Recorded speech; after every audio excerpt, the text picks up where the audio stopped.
Olá, quarto ano, tudo bem? Hoje vamos dar início à nossa aula de Geografia e a aula de hoje vamos falar sobre poluição e meio ambiente, tá? E o objetivo da nossa aprendizagem é construir conhecimentos sobre o meio ambiente em escala planetária, tá? E sobre sua conservação, relacionar a ação humana com a relação à poluição do mesmo. A habilidade da Base Nacional Comum Curricular é investigar o uso desses recursos naturais, tá? Com destaque os usos da água e atividades cotidianas, como a higiene, a alimentação, no cultivo de plantas e discutir também problemas ambientais provocados por esses recursos, tá? Então vamos lá, começar a nossa aula, mas antes disso a gente para e pensa, o que é meio ambiente? A professora está falando meio ambiente, mas eu não sei o que é. O que será meio ambiente? Então eu trago aqui para vocês que quando a gente fala de meio ambiente, é um conjunto de fatores físicos, biológicos, tá? E químicos que cerca os seres vivos, influenciando-os e sendo influenciados por eles, por ser entendido também como um conjunto de condições que permitem abrigar e reger a vida em todas as formas, suas formas, tá? O ecossistema que existem na Terra. Então, isso aí é meio ambiente, todos os ecossistemas. Então, meio ambiente é um sistema formado por elementos naturais e artificiais também, tá? Quando eles se relacionam entre si e que são modificados pela ação humana. Os seres vivos, o solo, a água, o ar, objetos físicos fabricados pelo homem compõem esse meio ambiente. Qual é a função do meio ambiente? Ele possui duas funções básicas, tá? De fonte e de fossa. A função de fonte caracteriza-se pela disponibilidade de recursos naturais para as necessidades humanas. Já na função de fossa, relaciona-se a propriedade da natureza de receber e de absorver os dejetos gerados pelo homem. Qual é a relação do homem, do ser humano, com esse meio ambiente? O ser humano e o meio ambiente, ele tem uma relação dependente, tá? Um depende do outro para a sua sobrevivência. Com a era tecnológica, com todo o processo industrial, a humanidade conseguiu contaminar o ar que respira, a água que bebe, o solo que produz alimentos, os rios, destruir florestas, habitats e animais, consequentemente. E como se divide esse meio ambiente? Ele está dividido em meio ambiente natural, que é formado pelo solo, a água, o ar, flora, fauna e todos os demais elementos naturais responsáveis pelo equilíbrio entre os seres vivos e o meio em que eles vivem. Temos também o meio ambiente cultural, que é aquele composto pelo patrimônio histórico, artístico, arqueológico, paisagístico, turístico, científico e pelas sínteses culturais que integram o universo das práticas sociais, das relações de intercâmbio entre homem e natureza. Temos também o meio ambiente artificial, que é o constituído pelo conjunto de edificações, equipamentos, rodovias e demais elementos que formam esse espaço urbano construído. Temos o meio ambiente do trabalho, que é o integrado pelo conjunto de bens, instrumentos e meios de natureza material e imaterial, em face dos quais o ser humano exerce as atividades laborais. O direito ambiental, tá? A Constituição da República Federativa do Brasil, promulgada em 1988, em seu artigo 225, estabelece que meio ambiente é bem de uso comum do povo e é essencial à sadia qualidade de vida, opondo-se ao poder público e à coletividade o dever de defendê-lo e preservá-lo para as presentes e as futuras gerações que virão. E o que constitui o meio ambiente natural? Ele é constituído por bens ambientais, os bens da natureza que existem independentemente da ação humana. São divididos em seres vivos, que chamamos de bióticos, e bens sem vida, né, que são os abióticos. Como exemplo, temos elementos abióticos, temos o subsolo, as águas, entre outros. E qual é a diferença entre preservação e conservação ambiental? Quando eu falo de preservação ambiental, é a proteção sem a intervenção humana. Significa a natureza intocável, sem a presença do homem e sem considerar o valor utilitário e econômico que possa ter. Quando eu falo de conservação ambiental, é a proteção do uso racional da natureza, através do manejo sustentável. Permite também a presença do homem na natureza, porém de maneira harmônica. Meio ambiente e sustentabilidade. A sustentabilidade econômica, social e ambiental é um dos grandes desafios para a humanidade. O termo sustentabilidade surge da necessidade de aliar o crescimento econômico com a preservação ambiental. A essa nova forma de desenvolvimento, damos o nome de desenvolvimento sustentável. Ele tem como conceito clássico ser aquele que atende às necessidades do presente, sem comprometer a possibilidade das gerações futuras atenderem às suas próprias necessidades.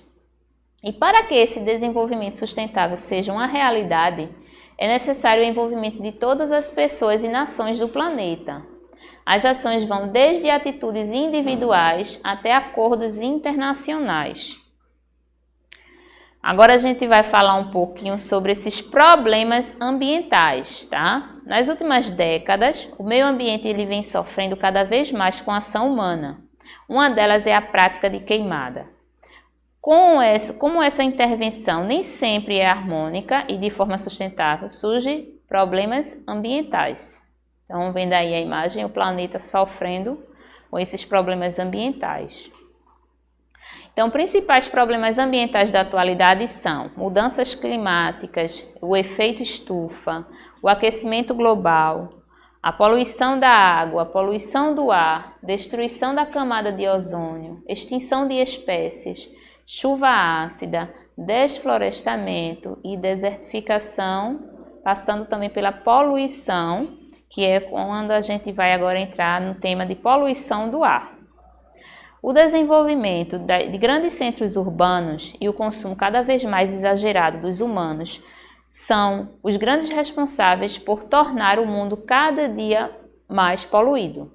A poluição do ar pode ser definida como a presença de substâncias provenientes das atividades humanas ou da própria natureza, que podem colocar em risco a qualidade de vida desses seres vivos. O ar poluído pode causar sérios problemas ao homem e a outros seres. Portanto, ele é impróprio e nocivo.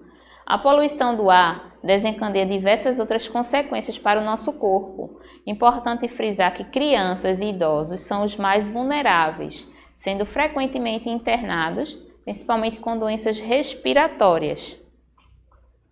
Aqui temos a imagem, tá vendo? De uma cidade bastante, que a gente pode perceber pela imagem, a questão da poluição do ar, com essas neblinas, essas fumaças. Poluição da água. A água, que pode ser consumida sem risco para a saúde, está extinta na Terra. Isso se deve ao fato que, com o passar dos anos, esse bem tão importante para toda a espécie de vida vem sendo ameaçado pela poluição. Para ser considerada potável, a água tem que atender a determinados requisitos quanto à sua natureza física, química e biológica. A poluição despejada nos rios causa um processo de aumento da matéria orgânica existente na água, o que em excesso prejudica o desenvolvimento natural das plantas. A água fica mais turva, atrapalhando o processo de fotossíntese delas. E de animais também, tá? De matéria orgânica em excesso, atrapalha também essa oxigenação da água. O homem usa a água para diversas finalidades, né? As necessidades domésticas para beber, preparar alimentos, cuidar da higiene pessoal, né? Como uso público, é utilizada para a limpeza irrigação de parques, jardins, prevenção, né, de incêndios e na recreação também, nos parques aquáticos, aí nas piscinas. Já na indústria, a água é usada para gerar energia, mover máquinas, fabricar bebidas e alimentos. No meio rural, ela é utilizada para a irrigação de plantações e a criação de animais. Com toda essa utilização, a água é em parte aproveitada e em parte dá origem a diversos resíduos. Em quantidades pequenas, elas são decompostas pela ação de micro-organismos. Por outro lado, a quantidade excessiva desses resíduos provoca uma degradação das bacias fluviais e das costas, impossibilitando a vida nessas águas. A poluição da água aqui, ó, temos exemplos, tá? Que eu coloquei só para vocês terem um pouco da noção do que seria. Agora vamos falar um pouquinho sobre a poluição do solo. A poluição do solo, ou seja, a camada superficial da crosta terrestre, ocorre devido aos malefícios diretos e indiretos causados pela desordenada exploração e ocupação do meio ambiente, depositando no solo elementos químicos estranhos, prejudiciais às formas de vida microbiológica e à sua colaboração em relação às interações ecológicas regulares. As principais causas da poluição do solo são o acúmulo do lixo sólido, como embalagens de plástico, papel e metal, e de produtos químicos, como fertilizantes, pesticidas e herbicidas usados em lavouras, né? Aqui, por exemplo, o vidro, vamos citar um exemplo do vidro, né? O vidro, ele leva cerca de 5.000 anos para se decompor, né? Enquanto certos tipos de plásticos permeáveis ao processo de biodegradação promovido pelos micro-organismos levam milhões de anos para se desintegrarem.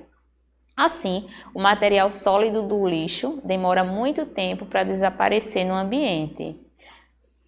Então, temos aqui, né, o exemplo do vidro que foi citado, o quanto ele, se a gente jogar em todo canto, não saber colocar ele no devido lugar, o que prejudica, o tanto que prejudica o solo. Aqui temos fotos, imagens da gente vendo aqui de situações, né, onde está tendo essa poluição do solo. E reciclagem. Quando a gente fala de meio ambiente, a gente não pode deixar de falar sobre a reciclagem, né? Porque é um processo que a gente faz o reaproveitamento desses resíduos, que não serve mais para o processo, como mudanças em seu estado físico, físico-químico ou biológico, de modo a atribuir características para que se torne novamente matéria-prima ou produto.